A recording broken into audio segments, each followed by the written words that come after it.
Neuvième nuit sainte. Nuit sainte du 1er janvier au 2 janvier.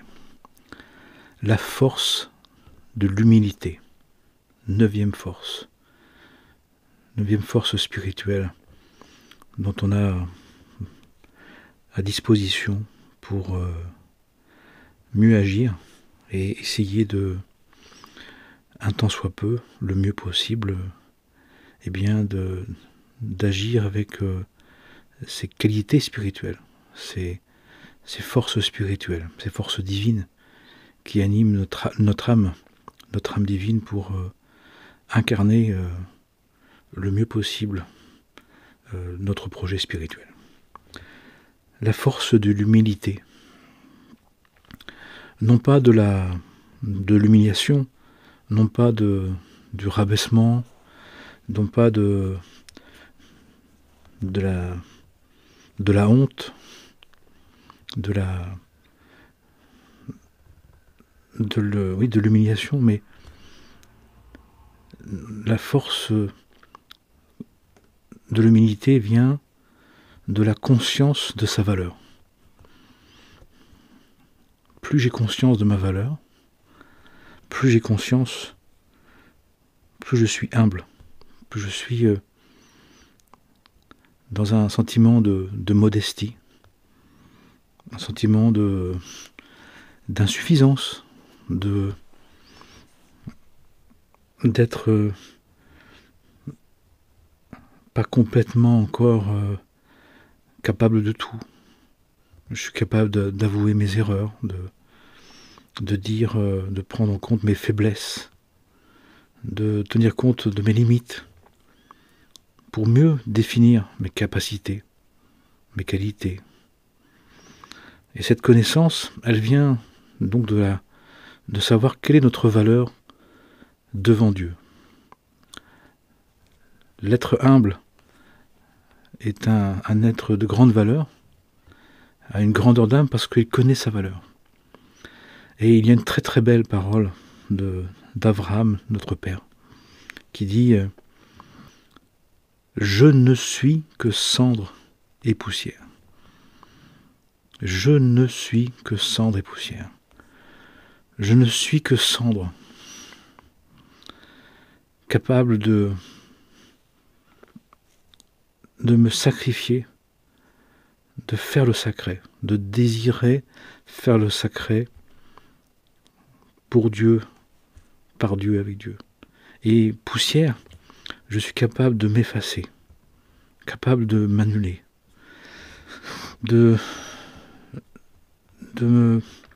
d'accepter que je suis un serviteur, j'ai fait mon devoir, je n'ai rien fait d'autre que ce que je devais faire. Tu as fait ton devoir, tu es un serviteur inutile, on le dit dans les évangiles. Ce qui fait que la conscience de notre grandeur, la conscience de notre royauté, face à Dieu, ne peut être que je ne suis que cendre et poussière. Et étonnamment, quand on prend le temps d'utiliser cette force, de se placer dans cette conscience, dans cette parole de vérité, qui fonde notre être par rapport à Dieu. Devant Dieu, je ne suis que cendre et poussière. Qui fait que je me mets à ce moment-là dans la place, dans le comportement, dans l'attitude juste pour le mieux recevoir ses bénédictions, pour le mieux recevoir son esprit de vie, sa vitalité, son insufflation de sainte, saine et sainte. Parce que je me mets dans la disposition d'esprit que je ne suis devant Dieu que cendre et poussière. Comment être devant Dieu autre que ça? Comment pouvons-nous prétendre à être autre que cendre et poussière devant celui qui est l'Éternel, béni soit-il, qui est le Dieu de toute vie, le Dieu de tout, né de lui-même, qui n'a besoin de rien et qui offre tout, qui partage tout avec nous. Et cette conscience cette connaissance de l'éternel, cette conscience de soi, cette véritable conscience de soi dans notre relation au divin, engendre notre relation au monde, notre juste relation au monde. Le prendre soin. Je me consacre à rappeler aux autres que devant Dieu, ils ne sont que sang et poussière. Et donc que nous sommes dans sa création. Nous sommes ses créatures. Et que nous devons donc en prendre soin. Et que rien ne nous appartient. Que tout nous est prêté, tout nous est mis à disposition. Et tout nous est prêté, tout nous est offert. Pour nous en servir pour son œuvre, pour l'œuvre divine. Parce que j'ai conscience que je ne suis que sang des poussières. Il y a des personnes qui étaient dans des grandes dépressions, dans des grands mal-être, et ils ont fait ce travail à ce degré spirituel. Ils ont fait ce travail de guérison de l'âme à partir de cette mendication de cette parole, de cette nourriture de cette parole. Comme certains utilisent les salons divins. Là, la personne, pour se guérir de ce qui en elle avait été malheureuse, de prétendre être quelqu'un, et n'ayant pas réussi, en est tombée malade, et jusqu'au point de dépression. Elle avait échoué, elle avait manqué, et c'est-à-dire qu'elle était rentrée dans une relation de définition d'elle-même, orgueilleuse, vaniteuse, pleine et entière. Capable, je dois être capable par moi-même, je dois réussir par moi-même, qui est une folie furieuse, mais qui est tellement répandue.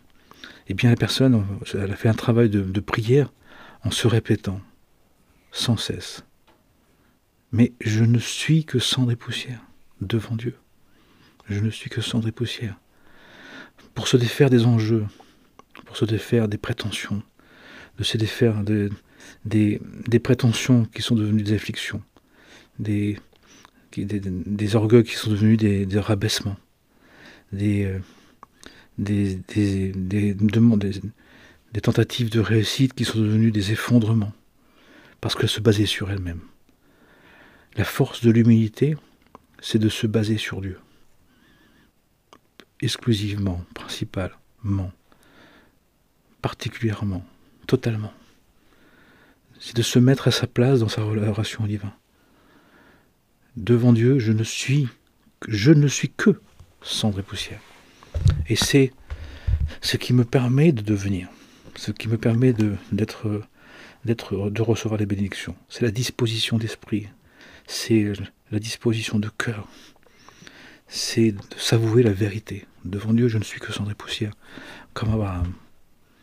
Et qui fait que l'âme peut grandir, elle peut s'expanser, elle peut recevoir bénédiction sur bénédiction. On ne vit que du souffle divin. Quand on l'utilise, quand on accepte de vivre à partir de cette force, de cette conscience, de la vérité, on peut avoir une vie modeste, simple, mais pleine et entière, qui nous rassasie, qui nous comble, qui nous nourrit. Parce que j'ai conscience que seul, avec moi-même, je ne peux rien. Et donc, à ce moment-là, je peux vraiment accepter que tout m'est offert, que tout est possibilité d'apprentissage, tout est pour que je tente des choses, tout est fait pour qu'on se perfectionne, mais sans enjeu personnel, sans y mettre ces enjeux, ces tralala, ces prises de tête. Il faut, ça doit, je veux. Non, Seigneur, de toute façon, je ne suis que cendre et poussière. Et tout ce que je vis, c'est pas pour réussir selon mes critères à moi, mes critères personnels, mes critères du monde, mes critères mondains, mes critères égocentriques, narcissiques, mais c'est pour apprendre ta volonté. C'est pour apprendre à te servir, à devenir un bon disciple et un bon serviteur. C'est tout. C'est tout ce qu'on nous demande. On est là pour ça. Et c'est ce qui vient, c'est ce qui advient. Parfois les personnes pour trouver cette humilité, et pour beaucoup c'est comme ça, ou pour pas mal de personnes, ça vient après la chute liée à l'orgueil, la prétention. On dit que l'orgueil, la prétention, c'est juste une manière de construire l'échafaudage, la tour de Babel, la hauteur de laquelle on va chuter, on va tomber. C'est juste ça. Le prétentieux en nous, l'orgueil en nous, il prépare la chute. Mais de la hauteur où c'est pas la chute, mais c'est l'atterrissage. La bonne hauteur où quand il va atterrir, il va comprendre. Je ne suis que cendre et poussière, de toute façon. Et spirituellement parlant, cette prise de conscience, elle est majeure, elle est essentielle, elle est vitale. En faisant ça, on fait la paix avec soi-même, avec le monde, avec les autres. On est toujours autant concerné, on a toujours envie. On veut servir, on veut prendre soin, mais débarrasser des enjeux narcissiques, du syndrome de la victime, de celui qui est toujours un ressentiment, qui met des enjeux de réussite, de revendication, qui sont insupportables, qui fait qu'on était insolent, qu'on était prétentieux, qu'on était présomptueux, arrogant, venimeux. Et tandis que là, on est dans la félicité d'être serviteur et disciple et serviteur. Je ne suis que cendre et poussière. Je ne suis que ça. Et parce que je me mets dans cette disposition d'esprit, je me mets dans l'attitude juste, dans le rapport juste à mon Seigneur, Maître de la vie, Roi du monde, Seigneur éternel ou éternel, béni soit-il, béni soit-elle. Le divin Père Sagesse et le divin Mère Intelligence. Que je suis une bonne terre, un être humble, la notion d'humus. Je suis une bonne terre d'accueil. Je peux enfin recevoir, me laisser travailler, me laisser œuvrer par les événements, me laisser conduire par les événements, me laisser retrouver l'amour et la crainte de Dieu. Qui fait que, en étant dans cette disposition d'esprit, je ne suis que cendre et poussière. Je ne suis que cendre et poussière. Je me mets dans une disponibilité à l'événement,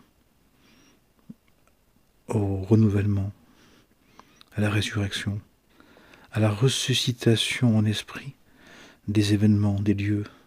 Je suis disponible à ce qui peut se passer d'autre que ce que j'avais prévu, envisagé, voulu, conçu. Je suis disponible à une inspiration, à une intuition, à une imagination qui m'amène à me découvrir, à me révéler, à me relever. Et ça amène une vitalité dans sa vie, un renouvellement dans sa vie. J'ai la même vie. J'ai pas besoin de changer de vie. Je peux en changer, mais j'ai pas la même vie. Mais mon rapport à la vie, mon rapport à l'être, mon rapport au désir, mon rapport à l'utilité, mon rapport à l'accomplissement est tout à fait différent parce que dans ma mentalité, je ne suis que cendre et poussière. Je me présente comme Dieu m'a créé. Dieu a pris la terre et il a insufflé son esprit. Si j'accepte d'être cette terre qu'il a prise entre ses mains pour former mon être, et si j'accepte, je peux recevoir son esprit, je peux recevoir de nouveau son Esprit Saint. Je peux le recevoir à chaque instant, d'instant en instant. À chaque instant. On dit que le divin, le monde tient parce que le divin le renouvelle à chaque instant. Mais comme nous on est égarés dans le temps, on est égarés dans nos mémoires, on est égarés dans notre historique personnel, on n'est pas là. On n'est pas dans la présence, on n'est pas présent à sa présence.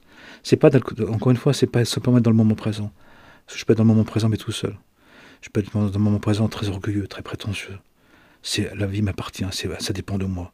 Non, je suis dans le présent, dans la conscience de sa présence, qui fait que si je suis conscient de sa présence, cette force de l'humilité me dit, mais moi je ne veux être que ce que je ne suis que sang des poussières. Pour que ça soit son souffle qui me réinspire.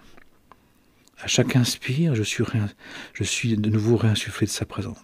À chaque expire, je lui donne ce que j'ai été pour devenir ce que je suis.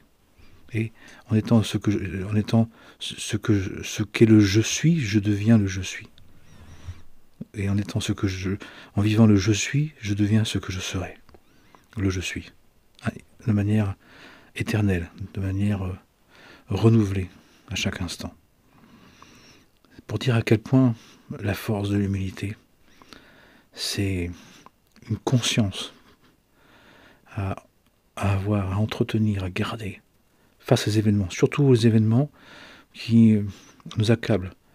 Il n'y a qu'un être, nous ne pouvons nous affliger que de la prétention, de l'orgueil que nous portons, que nous avons imaginé, que nous avons construit. Mais un être qui n'est que cendre et poussière, il ne peut pas être fracturé, il ne peut pas être aboli, il ne peut pas être tué, il devient invisible, il devient incorruptible, il devient insaisissable. Il ne peut pas souffrir, il ne peut pas être tué. Il peut mourir, mais il ne peut pas être tué. Il peut mourir à une part qui est résistée, mais il meurt à une résistance, mais il ne peut pas être tué, il ne peut pas être supprimé. Parce qu'il est tellement annulé, tellement effacé, tellement dans l'abnégation, que je ne suis... Ça a réussi, de toute façon, je ne suis que sang des poussières, c'est Dieu qui a réussi. J'ai échoué, de toute façon, je ne suis que sang des poussières, c'est Dieu qui a échoué. Parce que il voulait que ça réussisse, ça réussit, il voulait que ça échoue, ça a échoué. Mais qu'est-ce que je devais comprendre? Et un être humble, il est là pour dire, mais qu'est-ce que je devais comprendre? C'était quoi la question? C'était quoi la réponse? C'était quoi la connaissance? C'était quoi? C'était qui? C'était comment? C'était pourquoi? C'était pour quelle compréhension? Quel était l'enseignement? La force de l'humilité, c'est de dire je ne suis que cendre et poussière. Et à partir de là, de dire mais quelle était la leçon? Quelle était la connaissance? Qu'est-ce que je devais comprendre? Qu'est-ce que je devais apprendre? Qu'est-ce que je devais vivre comme expérience? Et ça, c'est tout bénef. Qui fait que on peut être dans une appréciation de ce que l'on vit, et surtout de ce que l'on subit, de ce qu'on n'a pas choisi, ce qu'on ne veut pas vivre, surtout dans ces temps actuellement, parce qu'on le vit à partir de cette conscience-là. Et certains enseignements disent, il y a de plus en plus de choses il y a de plus en plus de choses qui nous sont imposées, qui nous sont obligées, parce que c'est la fin des contes, c'est la fin de l'histoire antique qui a besoin de se terminer, qui a besoin de se conclure. Donc il y a une conclusion, il y a un bilan, il y a des comptes à rendre, il y a des comptes qui se font, il y a donc des décrets, on doit terminer ça. Mais pour réaliser ce passage-là, on nous dit que la force de l'humilité en particulier, qui nous dit je ne suis que cendre et poussière, c'est le meilleur moyen de passer ces étapes-là. C'est de dire, Seigneur, tout ce que je dois garder, tu vas me le laisser. Tout ce que je dois perdre, tu vas me l'enlever. Tout ce que je veux garder, si c'est juste, tu vas me le donner. Si c'est tout ce que je veux garder et que c'est pas juste, tu vas pas me le donner. Mais dans tous les cas, comme je ne suis que sang des poussières, je n'ai besoin de rien d'autre que toi. Je n'ai besoin de rien d'autre que la conscience que je ne suis que sang des poussières comme Abraham. Et ce qui fait que tout ce dont j'ai besoin me sera donné. Et ça veut dire aussi que ce dont je dispose, c'est ce dont j'ai besoin. Ce dont je dispose, c'est ce dont j'ai besoin. Pour accomplir, non pas ma volonté, mais sa volonté, qui est ma vraie volonté. Et pourquoi j'accepte, pourquoi j'apprécie, pourquoi je désire? Parce que de toute façon, je ne suis que cendre et poussière. Vanité, tout est vanité. Nu, je suis venu du ventre de ma mère, nu, j'en repartirai. Je n'ai rien amené, je ne ramènerai rien. Il n'y a pas de poche au linceul. Il n'y a pas de poche au linceul. Il n'y a pas de poche au linceul. Dans le cercueil, on n'emporte rien. On emporte juste la conscience que je ne suis que cendre et poussière. Et que Dieu est tout, en tout, pour le bien de tous les êtres. Amen, et pour notre total accomplissement. À chacun et chacune, bien sûr. Amen et Amen.